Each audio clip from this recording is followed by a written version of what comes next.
The Beach FM Business Lunch Show, brought to you by PlaceMakers Kapiti and Horowhenua. Together we're building New Zealand. Welcome back to the Business Lunch Show on Beach FM 106.3 on your Friday afternoon. And let's keep going with the Kapiti food theme. And let's talk to gold-winning David Walshaw from Kapiti Olives. G'day, David. Hi there, Damian. How are you doing at this time, my friend? Oh, we're doing pretty well, actually. We're in the middle of harvest right now, and it's looking pretty good. We've had really nice weather, which has been really fortunate. Excellent. I've got to be honest. I don't know a lot of about olive oil, and I was surprised that where you could grow it, and our regions apparently really good for it. So can I hear the story of how long you guys have been around? Because it has been a while, and you've got a long list of awards next to your name as well. But in your own words, tell us the story of Kapiti olive oil. Yeah.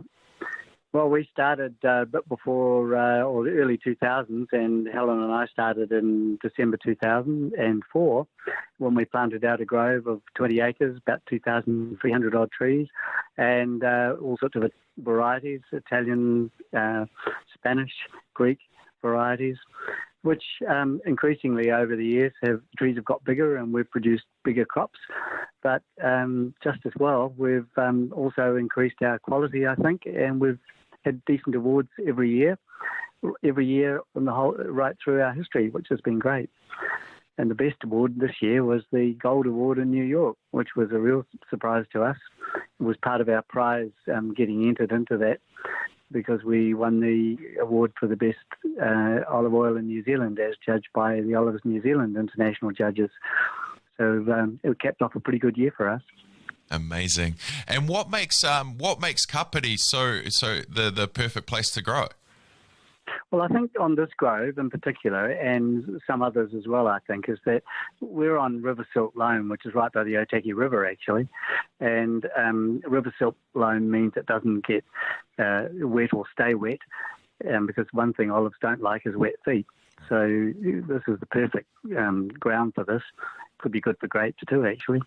And the climate, I think somebody once said, I think it was National Geographic, said that Te Horo was the most temperate climate in the world.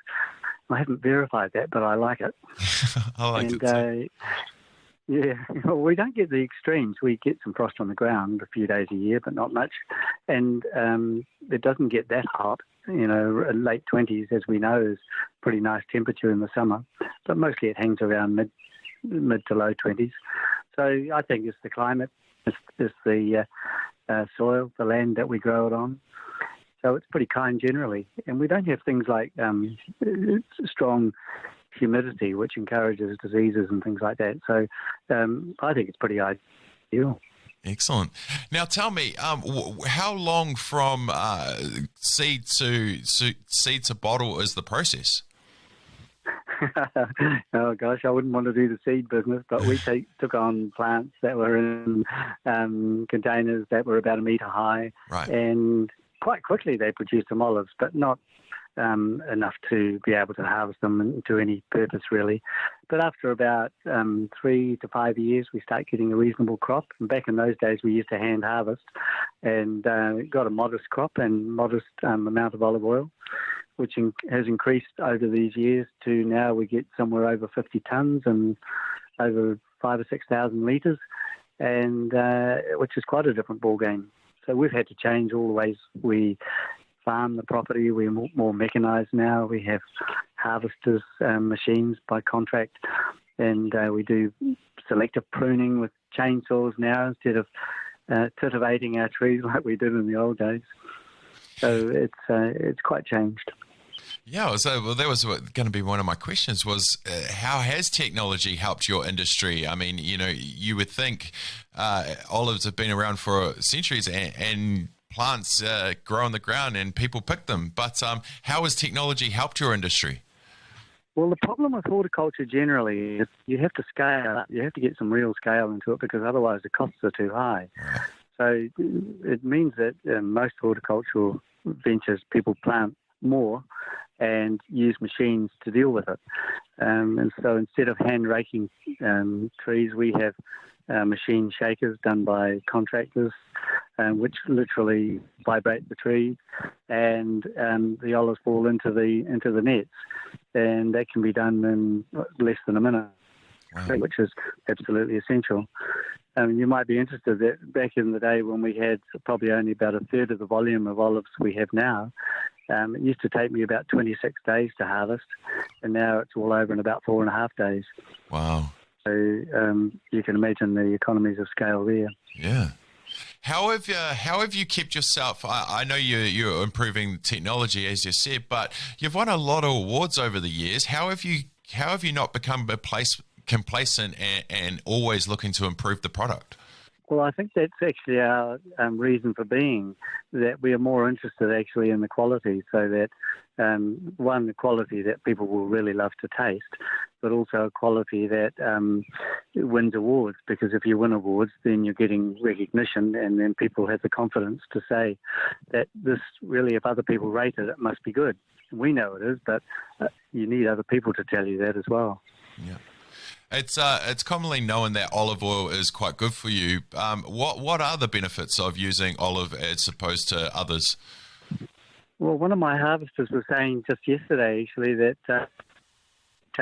she and her husband actually take a tablespoon of olive oil on an empty stomach every morning, and it's good for their arthritis. So that's just one reason. I think it's good for digestion. Everything you read about the Mediterranean diet and the foods that go with that, and it includes lots of olive oil, they would say, most people that eat it would say they're healthier because they do.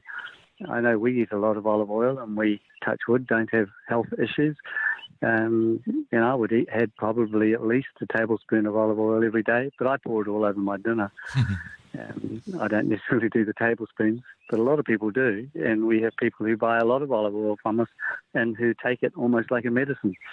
So I think it's well proven. There are many, many articles. It doesn't take much to search for them, actually. Absolutely. Hey, what do you think your principles have been over the last 6 years that have been great for your business and yourselves?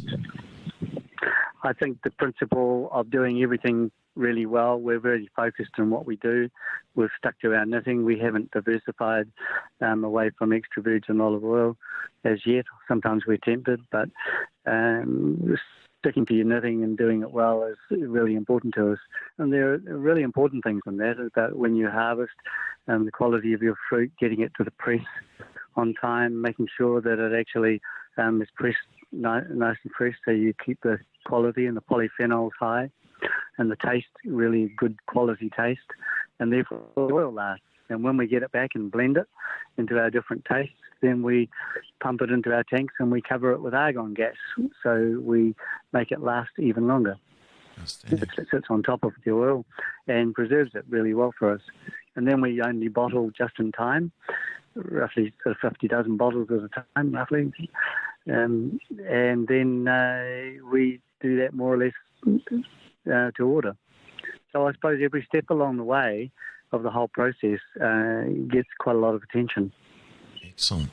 Hey, we are seeing us becoming more food aware in what we're putting in our systems and what is out there.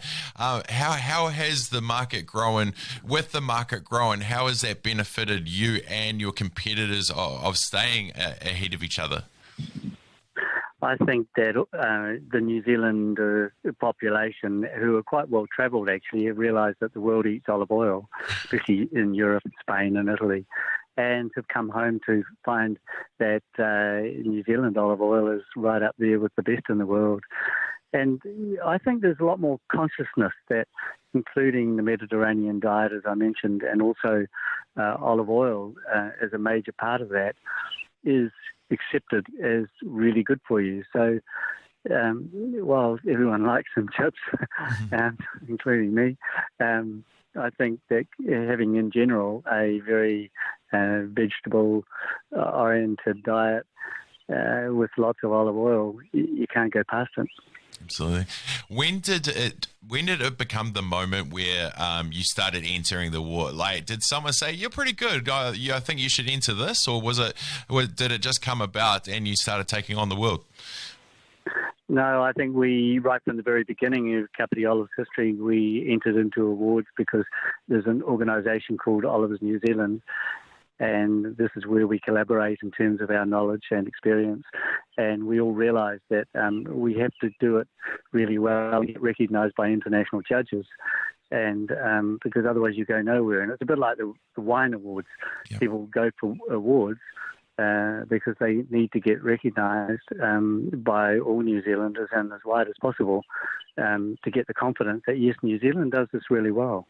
And New Zealand does horticulture really well. There's been great success stories in avocados and kiwi fruits and wine and olive oil. Outstanding. Well, I appreciate your time. But lastly, where can the people find you? How can they get in touch? And the other products that you have on your website for offer? Yeah, we have all our blends for the most part on our website, so people can buy from there. They have there olive oil the New Zealand way, which I talk about the journey, actually, the whole history of us growing it, and Helen and my journey in doing that, and career changes and all those sort of things. That's also available. And we sell New Worlds all around this region and all over the country. And some countdowns, not yet in this area, but if you ask your countdown, they might get it in for you. We also supply lots of our local cafes. You'll probably see it on the menus of some of our really good cafes around Long Beach, Paso, Front Room, for example. They're very popular cafes, and they love our oil and have been buying it from us directly for years. So we really appreciate that, and we love being part of the local community and people being proud of us. Absolutely. Well, keep up the great work there, David and Helen. You guys are exceptional. I will start being more aware of what I'm taking, and not just any olive oil. I'll be keeping it Kapiti. So thank you for your time today, my friend. Go well. Thank you. It's been a pleasure to be talking with you. Thank you.